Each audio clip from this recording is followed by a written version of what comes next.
తాగునీటి సదుపాయం లేదు, కాలిబాట కూడా లేదు. ఇక్కడ ఏ మానవుడు కూడా ప్రవేశించలేని ఈ దట్టమైన ఈ ఎత్తైన ప్రాంతంలో మేము వచ్చి వీరి యొక్క స్థితిగతులు ఎరిగి, వీరు కూడా మానవులే, వీరు కూడా మనలాంటి వారే కాబట్టి వీరిని మేము కొంత వీరికి సహాయం చేయాలి అని మేము ఆశపడినప్పుడు అనకాపల్లి క్రిస్టియన్ బ్రదరన్ అసెంబ్లీ తరపున బ్రదర్గా నేను, నా పేరు జోసెఫ్ హెన్రీ, నేను అక్కడ సేవకుడిగా పనిచేస్తున్నాను.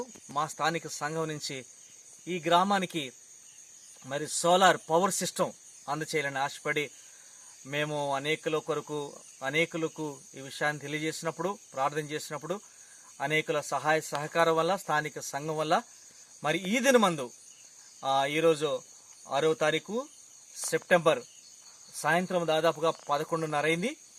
ఈ సమయంలో ఈ గ్రామానికి మేము పూర్తి వెలుగుతో నింపడానికి మేము చాలా సంతోషిస్తున్నాం. మరి ఈ కార్యక్రమంలో టీవీ9 వారు, అలాగే ఇక్కడ లోకల్గా ఉన్న గోవింద్ గారు మరి మాకెంతో సహకరించారు. మేము ఈ కార్యక్రమం చేయటం మాకు చాలా సంతోషం. ఈ గ్రామ ప్రజలందరూ కూడా నిత్యము ఈ వెలుగులో ఉంటూ ఆనందిస్తూ నిజ దేవుడైన ప్రియ ప్రభుని సేవిస్తూ మరి వారి జీవిత విధానాలను కొనసాగించుకోవాలని మేమెంతో కోరుతూ ఈ కార్యక్రమంలో మరి ఈ విధంగా మేము పాలు పంపులు పొందడానికి మాకు చాలా సంతోషంగా ఉంది.